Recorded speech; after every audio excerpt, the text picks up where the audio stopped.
Estados Unidos tiene de todo. Playas paradisíacas, montañas espectaculares, ciudades que nunca duermen y restaurantes donde una hamburguesa cuesta $32. Pero también tiene lugares donde la naturaleza, la historia o la pura negligencia humana han creado condiciones tan hostiles que los propios estadounidenses advierten a todo el mundo que no vaya. No son leyendas urbanas. No son exageraciones de Internet, son lugares reales, donde el calor te puede matar, donde el suelo bajo tus pies está en llamas, donde el agua es veneno, o donde la civilización simplemente decidió que no valía la pena quedarse. Hoy te traigo 10 de esos lugares, y te explico por qué la gente dice que mejor no vayas. Venga, suscríbete que te lo cuento todito. Número 10. Slab City, California. Y si alguna vez quisiste saber cómo sería una sociedad sin gobierno, sin policía, sin infraestructura y sin reglas, no necesitas leer filosofía anarquista.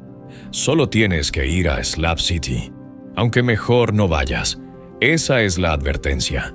Slab City está en el desierto de Sonora, en el sureste de California, a unos 100 kilómetros al norte de la frontera mexicana. Se asienta sobre lo que fueron las losas de concreto, slabs en inglés, de una base militar abandonada del ejército llamada Camp Dunlap, que operó durante la Segunda Guerra Mundial. Cuando el ejército se fue, dejó las losas. Y sobre esas losas, a lo largo de décadas, se fue asentando una comunidad de personas que, por diversas razones, decidieron vivir fuera de los márgenes de la sociedad convencional. Y hoy Slab City tiene una población flotante que varía entre 100 y 400 personas dependiendo de la temporada. En invierno llegan los snowbirds, jubilados nómadas en autocaravanas que buscan escapar del frío del norte.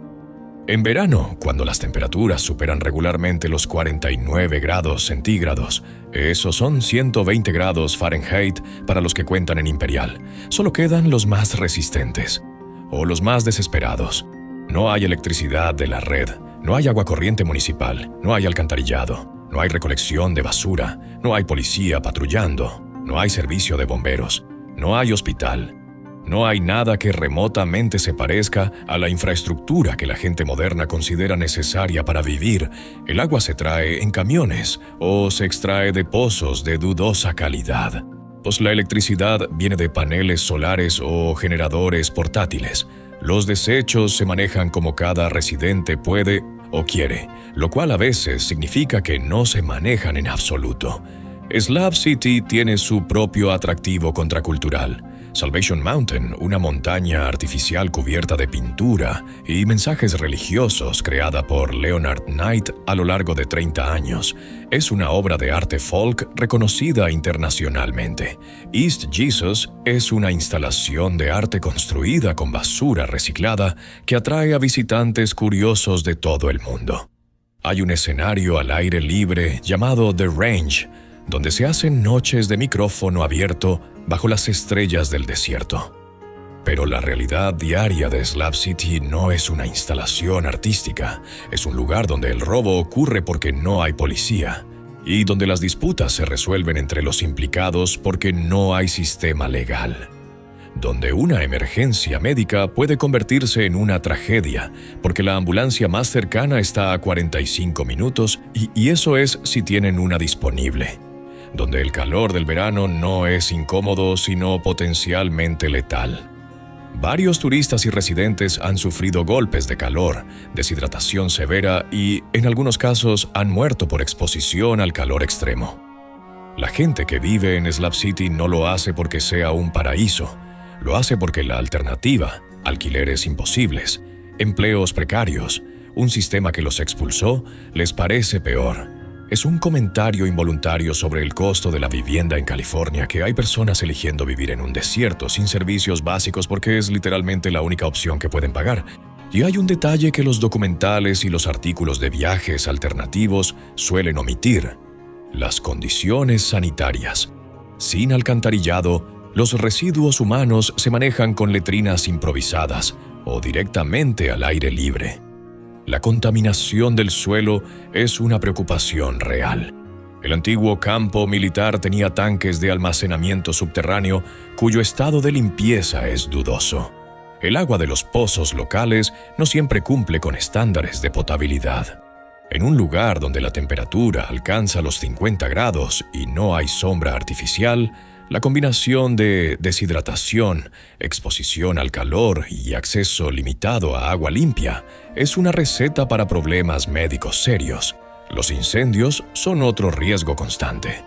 En un asentamiento donde la gente vive en caravanas, tiendas de campaña y estructuras improvisadas de madera y lona, y un fuego puede propagarse rápidamente. No hay hidrantes, no hay bomberos a menos de 45 minutos. Cada año se producen incendios que destruyen propiedades y que, en un entorno con infraestructura, serían controlados en minutos. En Slab City pueden arder durante horas antes de que llegue ayuda, si es que llega. Número 9. Whittier, Alaska. Whittier es la prueba de que el concepto de pueblo puede llevarse a extremos que desafían la imaginación. Casi toda la población de Whittier, unas 200 personas, vive en un solo edificio, las Begich Towers, una estructura de concreto de 14 pisos, construida originalmente como cuartel militar durante la Guerra Fría. Dentro del edificio hay apartamentos, una tienda de comestibles, una oficina de correos, una comisaría de policía, una iglesia y una clínica médica. Y es como un rascacielos postapocalíptico donde toda una civilización cabe en un ascensor. Whittier está ubicada a unos 96 kilómetros al sureste de Anchorage, enclavada entre montañas y glaciares en el Prince William Sound. La única forma de llegar por tierra es a través del túnel Anton Anderson Memorial, que tiene la particularidad de ser el túnel de carretera y ferrocarril combinado más largo de América del Norte. El túnel es de un solo carril, lo que significa que el tráfico se alterna en una dirección cada 30 minutos. Si llegas un minuto tarde a tu ventana de paso, esperas media hora en la entrada del túnel mirando una montaña. El clima en Whittier es brutal, incluso para los estándares de Alaska. La precipitación anual supera los 5 metros. 5 metros de lluvia y nieve combinadas. Y eso es más que en cualquier otra ciudad de Alaska y más que en la mayoría de las selvas tropicales del mundo. Los vientos son constantes y feroces. La niebla envuelve el pueblo durante días enteros. Los inviernos son largos, oscuros y fríos. Los veranos son breves, húmedos y grises. ¿Por qué la gente advierte que no vayas? Porque Whittier puede ser profundamente deprimente para quien no está preparado. La combinación de aislamiento, oscuridad invernal, lluvia constante y la realidad de que literalmente toda tu vida ocurre dentro de un edificio de concreto puede generar una claustrofobia existencial que no se alivia fácilmente. Los turistas que llegan esperando pintoresca Alaska se encuentran con niebla, lluvia y un edificio gris que parece sacado de una película distópica soviética. La belleza natural existe, glaciares, fiordos, la vida marina, pero está envuelta en capas de humedad y gris que pueden hacer que incluso el visitante más optimista se cuestione sus decisiones de vida. Hay algo más sobre Whittier que rara vez se menciona en las guías turísticas: la historia. Whittier fue devastada por el terremoto del Viernes Santo de 1964, uno de los terremotos más potentes jamás registrados, magnitud 9,2. El tsunami resultante destruyó gran parte del pueblo. Los edificios que ves hoy son reconstrucciones post-desastre y la arquitectura utilitaria de concreto refleja una mentalidad de supervivencia más que de estética. Vivir en Whittier es un acto de resistencia contra los elementos, contra el terremoto que la destruyó, contra la lluvia que no para, contra el aislamiento que la define. Y los pocos comercios que existen dependen del turismo de cruceros que pasan por Prince William Sound en verano. Fuera de la temporada de cruceros, Whittier es un edificio de concreto rodeado de montañas nevadas y lluvia perpetua. No hay cine, no hay restaurantes de moda, no hay vida nocturna a menos que cuentes mirar por la ventana cómo llueve a las 2 de la mañana como vida nocturna. Los residentes que eligen quedarse lo hacen porque aman la pesca, la naturaleza salvaje y una soledad que la mayoría de la gente encontraría insoportable. Número 8. Death Valley, California y Nevada. Death Valley, el Valle de la Muerte. El nombre no es metafórico, no es una exageración de marketing. Es una descripción literal de lo que este lugar puede hacerte si no lo respetas. Death Valley tiene el récord de la temperatura más alta jamás registrada de forma fiable en la superficie de la Tierra. 56,7 grados centígrados. Esos son 134 grados Fahrenheit. Fue el 10 de julio de 1913 en el rancho Furnace Creek. Pero no necesitas la temperatura récord para que Death Valley sea mortal. En un día normal de verano, las temperaturas superan los 50 grados centígrados con regularidad. El suelo puede alcanzar los 70 grados. El aire es tan seco que el sudor se evapora antes de que tu cuerpo pueda enfriarse. La deshidratación puede ser letal en cuestión de horas, no de días. Cada año, turistas mueren o requieren rescate en Death Valley. Las causas son predecibles y evitables, pero la gente sigue cometiéndolas. Salir a caminar sin suficiente agua, subestimar las distancias, confiar demasiado en su coche, que puede sobrecalentarse y dejarte varado a kilómetros de cualquier ayuda, y la favorita de los imprudentes, salir de las carreteras pavimentadas en coches que no están diseñados para terreno desértico. Death Valley es enorme. Es el parque nacional más grande de los 48 estados contiguos, con más de 13.600 kilómetros cuadrados. La cobertura celular es inexistente en la mayoría del parque. Si te pierdes o te descompones fuera de las rutas principales, puedes pasar horas o incluso días antes de que alguien te encuentre. Y en ese tiempo, sin agua y con temperaturas de 50 grados, las probabilidades no están a tu favor. En enero o febrero, Death Valley puede ser contemplativo y hermoso. Las temperaturas son soportables, pues el desierto tiene una belleza austera que te obliga a reflexionar sobre la insignificancia humana. Pero de mayo a octubre, este lugar es una trampa mortal para cualquiera que no sea un experto en supervivencia desértica, y aún los expertos lo tratan con respeto absoluto. Los rangers del parque no exageran cuando te dicen que lleves 1 galón de agua por persona por hora de caminata. 1 galón por hora. Si piensas que es excesivo, probablemente no has estado a 50 grados bajo el sol sin sombra. Death Valley tiene una historia de nombres que cuentan su propia tragedia. Furnace Creek, Arroyo del Horno. Badwater Basin, Cuenca de Agua Mala, el punto más bajo de Norteamérica, a 86 metros bajo el nivel del mar. Dante's View, la vista de Dante por el infierno de la Divina Comedia. Coffin Peak, Pico del Ataúd. Deadman Pass, Paso del Hombre Muerto. Los primeros colonos que intentaron cruzar este valle durante la fiebre del oro de 1849 le dieron su nombre después de que varios de su grupo murieran en el intento. Al salir del valle, uno de los sobrevivientes se giró y dijo: «Adiós, Valle de la Muerte», y el nombre se quedó porque era exacto. Lo que hace a Death Valley particularmente peligroso para turistas es la combinación de calor extremo con distancias enormes y falta de cobertura celular. Un turista que se baja del coche para tomar una foto en Badwater Basin en julio puede estar a 3 horas de cualquier ayuda médica si colapsa. Las distancias engañan en el desierto. Lo que parece estar a 1 kilómetro puede estar a 5. Y caminar 5 kilómetros a 50 grados sin agua suficiente puede ser una sentencia de muerte. Los coches también sufren. El asfalto puede ablandarse con el calor. Los neumáticos revientan con más frecuencia. Los motores se sobrecalientan. Los radiadores hierven. Un coche averiado en una carretera secundaria de Death Valley en verano no es un inconveniente. Es una emergencia de supervivencia. Los Rangers recomiendan llevar agua extra para el radiador, mantas de emergencia y nunca aventurarse fuera de las carreteras principales sin informar a alguien de tu ruta y hora esperada de regreso. Número 7. Centralia, Pensilvania.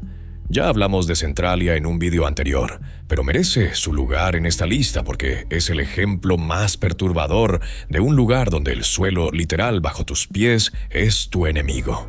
Y Centralia tiene un incendio de carbón subterráneo ardiendo desde 1962. Más de 60 años. Se estima que puede seguir ardiendo durante 250 años más. Eso significa que el fuego bajo Centralia podría seguir activo cuando tus tataranietos estén muertos.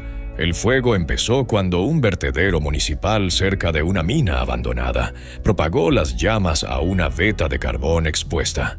Los intentos de extinguirlo fracasaron. El fuego se extendió por los túneles mineros subterráneos que serpentean bajo el pueblo como un sistema circulatorio de muerte. El monóxido de carbono y otros gases tóxicos comenzaron a filtrarse a la superficie. El suelo se volvió inestable. En 1981, un socavón se abrió repentinamente bajo los pies de un niño de 12 años y casi lo traga. Eso fue el punto de inflexión. El gobierno federal compró la mayoría de las propiedades y reubicó a los residentes. De los casi 1.500 habitantes originales, hoy quedan 5. 5 personas en un pueblo donde el asfalto está agrietado. El vapor sale del suelo, las aceras llevan a ninguna parte y los árboles crecen a través de lo que eran calles. El código postal fue discontinuado en 2002. En 2013, los últimos residentes llegaron a un acuerdo con el gobierno. Pueden quedarse hasta que mueran, pero no pueden vender ni transferir sus propiedades. ¿Por qué la gente advierte que no vayas? Porque caminar por Centralia es caminar sobre un infierno subterráneo. El suelo puede ceder sin aviso. Los gases que emergen de las grietas incluyen monóxido de carbono, que es inodoro e incoloro y puede matarte sin que te des cuenta. Las temperaturas subterráneas en algunas zonas superan los 400 grados centígrados. No es un lugar para hacer turismo casual. Es un desastre ambiental activo que resulta tener una estética fotogénica. Número 6. Pitcher, Oklahoma. Pitcher es el Chernóbil americano sin la radiación nuclear, pero con todo lo demás. Fue un pueblo minero de plomo y zinc en el distrito minero Tri-State, que incluía partes de Oklahoma, Kansas y Missouri. En su apogeo, 14,000 personas vivían ahí. La minería fue enormemente productiva durante décadas, especialmente durante las guerras mundiales. El plomo era esencial para municiones, y Pitcher lo suministraba en cantidades industriales. Cuando la minería cesó, dejó montañas de residuos tóxicos llamados chat piles. Hay enormes acumulaciones de roca triturada, contaminada con plomo, zinc, cadmio y otros metales pesados. El agua subterránea se envenenó. El suelo se saturó de toxinas. Los estudios descubrieron que el 34% de los niños de Pitcher tenían niveles elevados de plomo en sangre. Plomo en la sangre de los niños. Eso causa daño neurológico, retraso en el desarrollo, disminución del coeficiente intelectual. No es abstracto. Son niños cuyas vidas fueron alteradas permanentemente. En 2006, el Cuerpo de Ingenieros del Ejército determinó que los túneles subterráneos habían debilitado tanto el terreno que existía riesgo de colapso catastrófico. Casas enteras podían ser tragadas por la tierra sin previo aviso. En 2009, un tornado devastó lo que quedaba. El gobierno federal declaró Pitcher sitio Superfund, la designación para las zonas más contaminadas del país, y financió la evacuación. Hoy Pitcher es un pueblo fantasma tóxico. Las montañas de Chat se alzan como dunas grises donde nada crece. Los cimientos de casas demolidas marcan donde antes vivían familias. Las calles llevan a ningún lugar. Lo más perturbador es que durante décadas, los niños de Pitcher jugaban en esas montañas de residuos antes de que nadie les dijera que estaban hechas de veneno. La gente advierte que no vayas, porque respirar el polvo que el viento levanta de esas montañas es exponerte a metales pesados, porque el agua subterránea sigue contaminada, porque el suelo sigue siendo tóxico. Pitcher no es un lugar para hacer turismo, es un monumento a lo que pasa cuando la industria extrae todo el valor de un lugar y deja la factura para la comunidad. Suscríbete para hacerme ver que estos videos ayudan y tienen sentido. Si has llegado hasta aquí sin suscribirte, estás disfrutando de advertencias gratuitas sobre lugares que podrían matarte, y creo que eso merece al menos un clic en el botón rojo. Dale, no duele, a diferencia de varios de los lugares en esta lista. Número 5. Utqiagvik, Barrow, Alaska. Utqiagvik, antes conocida como Barrow, es una de las comunidades más septentrionales del mundo. Está en la costa del Océano Ártico, en el extremo norte de Alaska, a más de 500 kilómetros al norte del Círculo Polar Ártico. Es un lugar donde el concepto de noche y día deja de funcionar como lo conoces. Desde mediados de noviembre hasta finales de enero, el sol no sale, literalmente. Más de 65 días consecutivos de oscuridad total. Y cuando el sol finalmente regresa, desde mayo hasta agosto no se pone. Más de 80 días de luz continua. La temperatura media anual es de menos 12 grados centígrados. Los inviernos pueden alcanzar los 40 bajo cero. El viento sopla del Ártico con una constancia que haría llorar a un molino. No hay árboles. El paisaje es tundra plana, hielo y mar. La comunidad, principalmente Iñupiat, ha vivido ahí durante miles de años y ha desarrollado una relación con el entorno que es admirable y que ningún turista puede replicar en una visita de 3 días. ¿Por qué la gente advierte que no vayas? No porque sea peligroso en el sentido criminal. La comunidad es pequeña y cohesionada, sino porque es un entorno para el que la inmensa mayoría de los seres humanos no están preparados. Los vuelos son caros. Un billete de ida y vuelta desde Anchorage puede costar más de $1,000 y los retrasos por clima son constantes. El alojamiento es limitado y caro. La comida es extraordinariamente cara porque todo se transporta por avión. Un galón de leche puede costar más de $10. No hay carreteras que conecten Utqiagvik con el resto de Alaska. Si el clima cancela los vuelos, estás atrapado. No hay plan B, no hay carretera alternativa. Esperas. La oscuridad invernal tiene efectos psicológicos documentados. El trastorno afectivo estacional no es una anécdota en Utqiagvik. Es una realidad médica que afecta a residentes y visitantes por igual.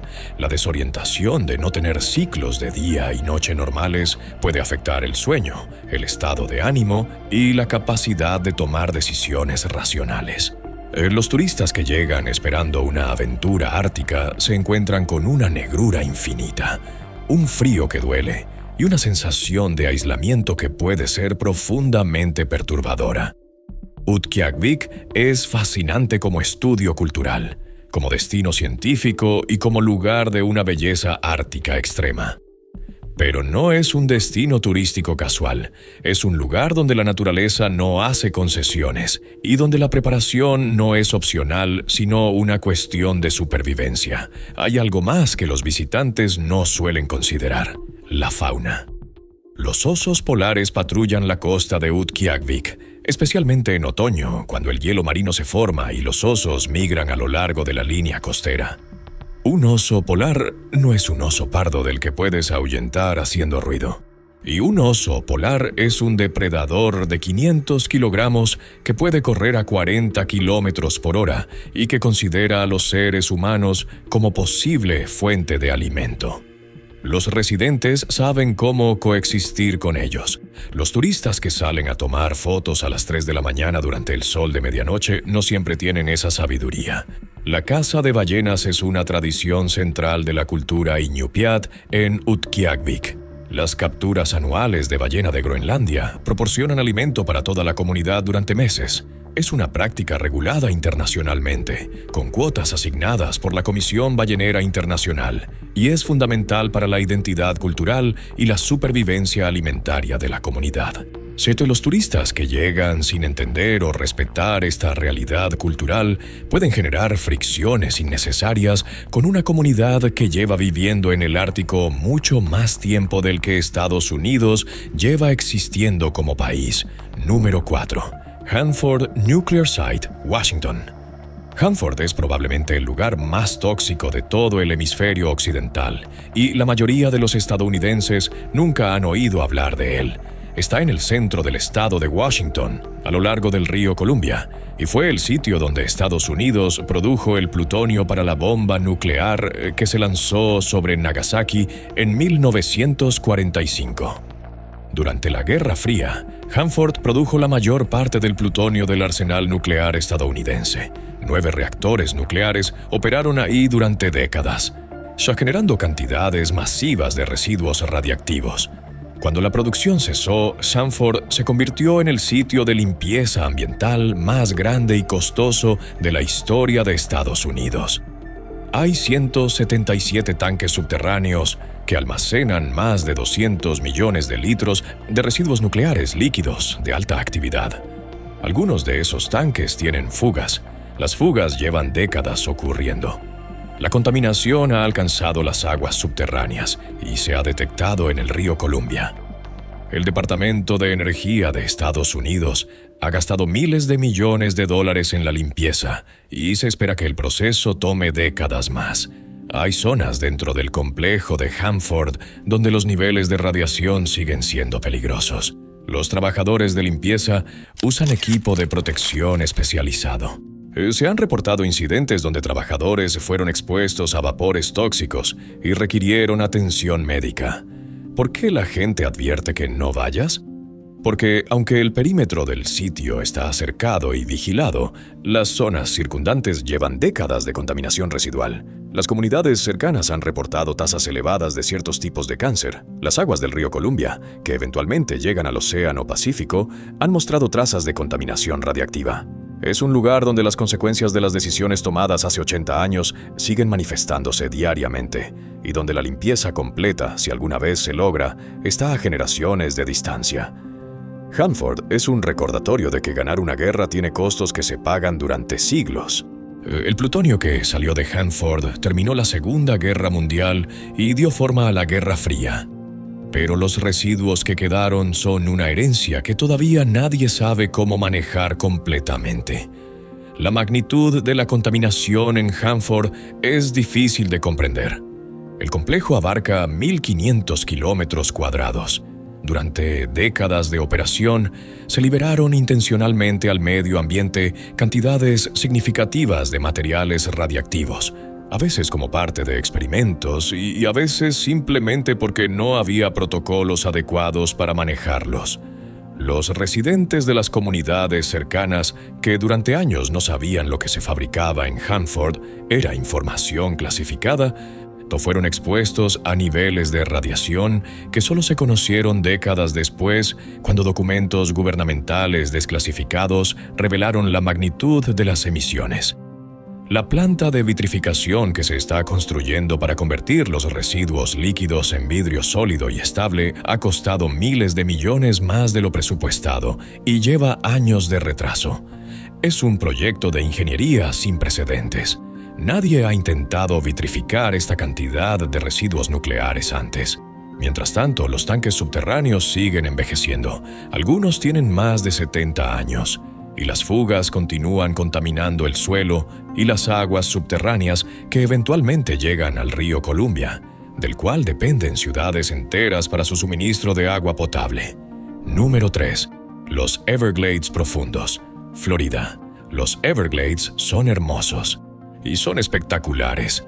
Son patrimonio de la humanidad de la UNESCO. Son un ecosistema único en el planeta. Y pueden matarte de formas tan variadas y creativas que harían enrojecer a un guionista de películas de terror. Los Everglades cubren aproximadamente 6.100 kilómetros cuadrados del sur de Florida. La parte que los turistas ven, los paseos en aerobote, los senderos elevados, los centros de visitantes del Parque Nacional, es la versión domesticada, segura, controlada. Los Everglades profundos, los que se extienden más allá de las rutas turísticas, son otra cosa completamente diferente. Hay caimanes americanos, muchos. El Parque Nacional de los Everglades tiene una de las mayores concentraciones de caimanes del mundo. Son animales que pueden alcanzar los 4 metros de largo, y que se mueven más rápido de lo que imaginas y que no distinguen entre un ciervo y un turista con pantalones cortos. También hay cocodrilos americanos, que son más raros pero igualmente impresionantes, y pitones birmanas invasivas que pueden alcanzar los 5 o 6 metros de largo y que están devastando la fauna nativa porque se comen literalmente todo lo que encuentran. Luego están los mosquitos. Los Everglades tienen mosquitos en cantidades que desafían la descripción. No estamos hablando de 1 o 2 mosquitos molestos, estamos hablando de nubes. Nubes literales de mosquitos que pueden hacerte la vida imposible en minutos. Algunos llevan enfermedades como el virus del Nilo Occidental. Otros simplemente te devoran vivo hasta que deseas no haber nacido. El terreno es traicionero. Y lo que parece tierra firme puede ser un pantano donde te hundes hasta la cintura. Los socavones existen porque Florida es esencialmente una losa de piedra caliza llena de agujeros.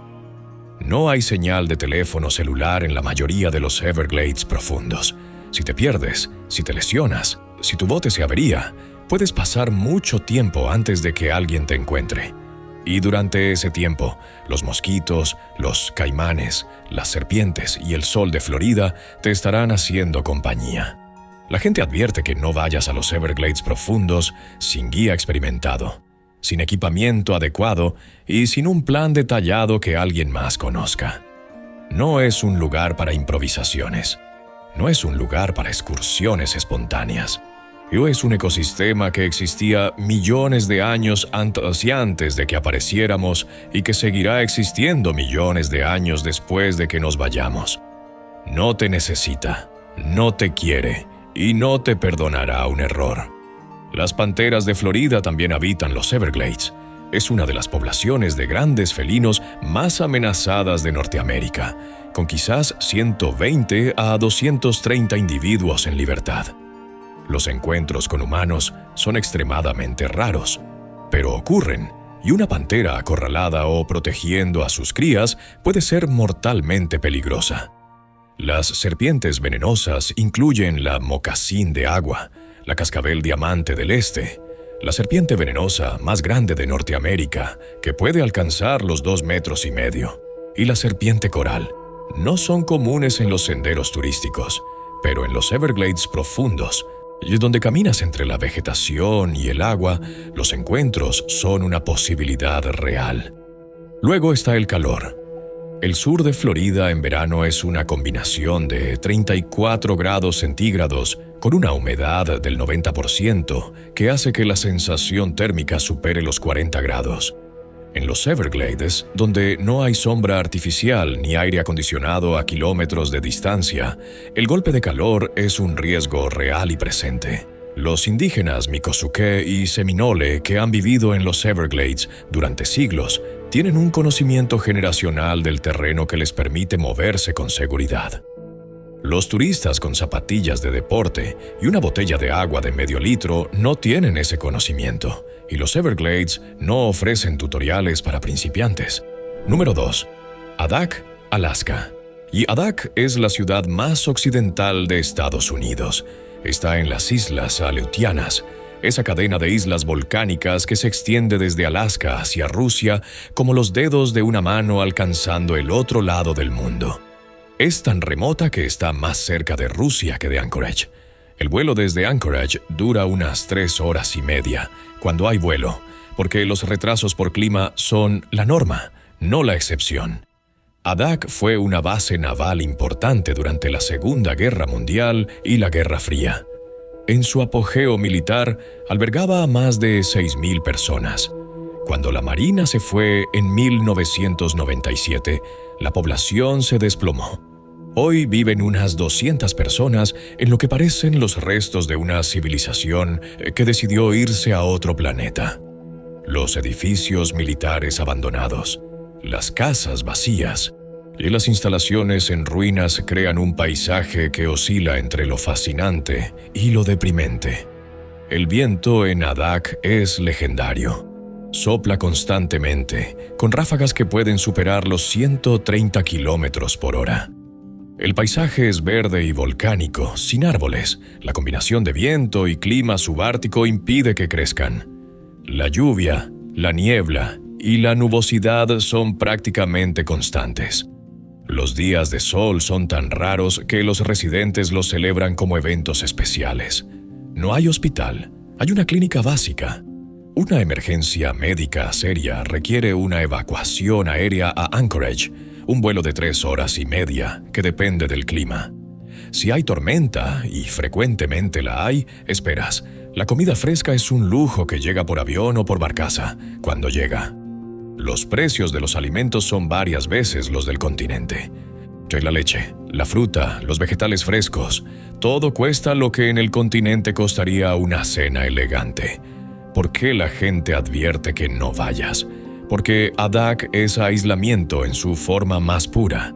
Es hermoso de una manera salvaje y volcánica, pero es un lugar donde un galón de leche cuesta más que un galón de gasolina, donde la única diversión es la naturaleza y tu propia compañía, y donde una torcedura de tobillo puede convertirse en una evacuación de emergencia de miles de dólares.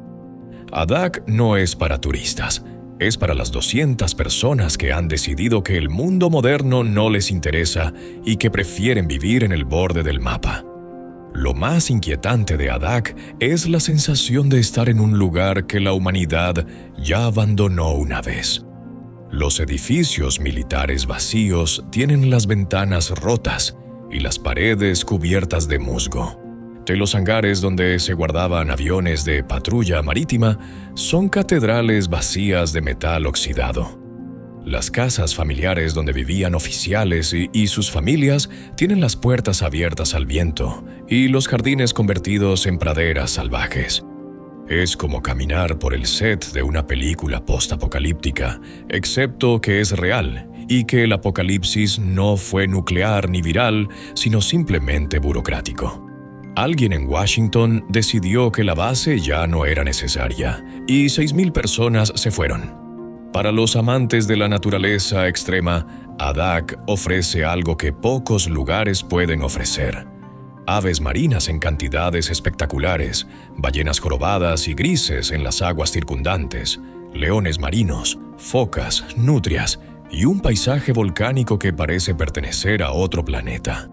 Pero acceder a esa naturaleza requiere tolerar un clima que hace que Seattle parezca un destino tropical. Número 1. East St. Louis, Illinois. East St. Louis es técnicamente una ciudad dentro de Estados Unidos, en el estado de Illinois, al otro lado del río Mississippi de St. Louis, Missouri.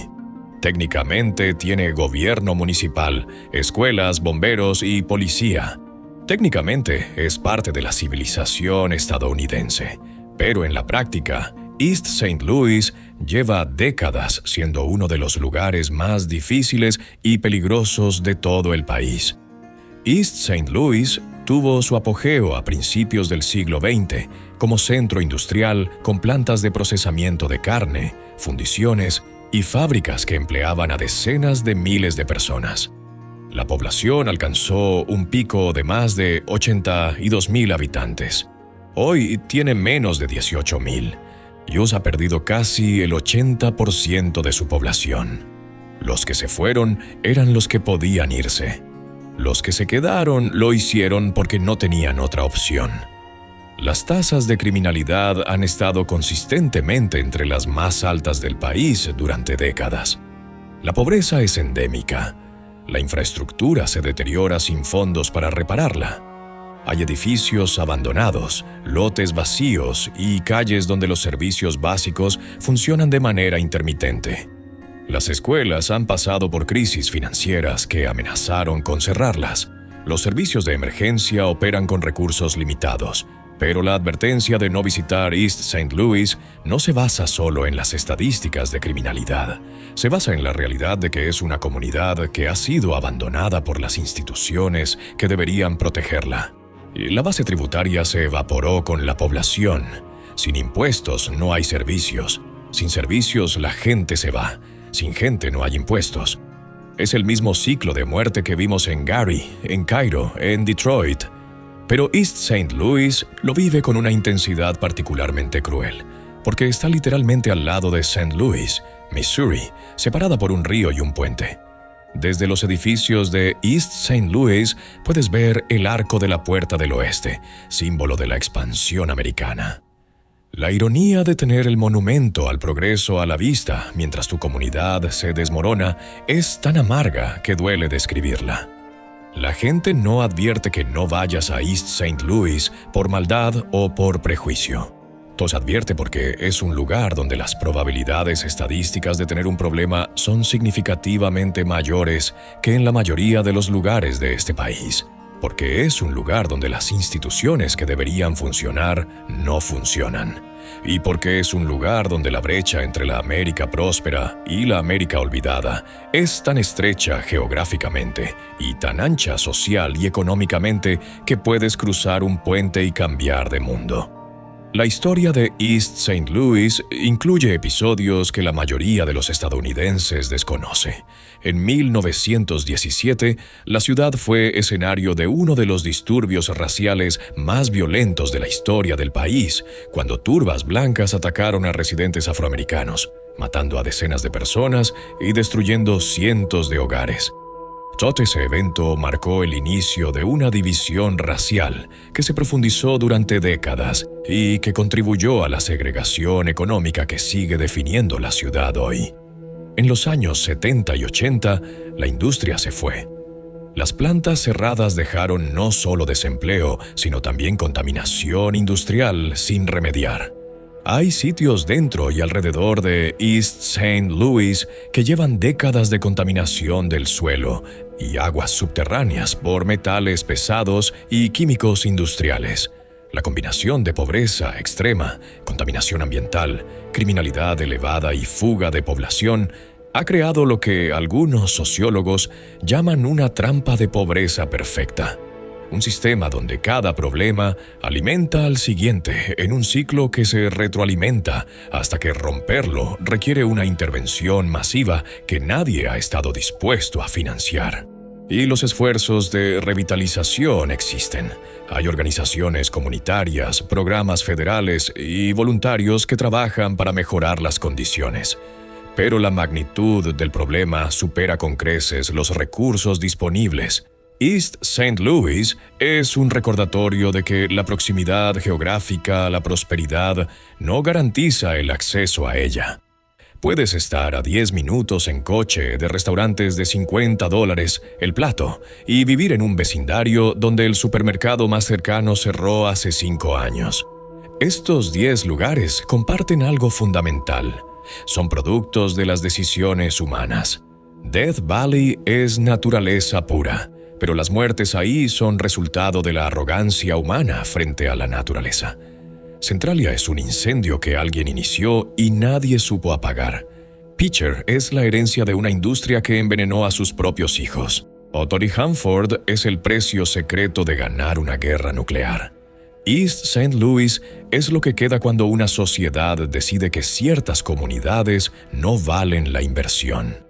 Cada uno de estos lugares es una lección. No una lección turística, no una lección divertida, una lección incómoda sobre los límites de la naturaleza, las consecuencias de la industria irresponsable, el costo del aislamiento extremo y la realidad de que en el país más rico del mundo hay lugares donde la gente vive en condiciones que desafían lo que cualquier persona razonable consideraría aceptable. La próxima vez que alguien te diga que no visites un lugar, escúchalo. No siempre es exageración. A veces es experiencia, a veces es supervivencia, y a veces es la diferencia entre una anécdota y una estadística. Si este video te hizo pensar, si te mostró una cara de Estados Unidos que no conocías, o si simplemente disfrutaste aprendiendo sobre los lugares más hostiles de este país desde la seguridad de tu sofá, dale like y suscríbete al canal. Activa la campana de notificaciones para no perderte nada. Y si quieres ver nuestro video sobre los 10 pueblos de Florida con precios tan bajos que parecen estafa, que es básicamente el polo opuesto de lo que vimos hoy, te lo dejo por aquí. Nos vemos en el siguiente video. Viaja informado o quédate en casa. Ambas son decisiones válidas.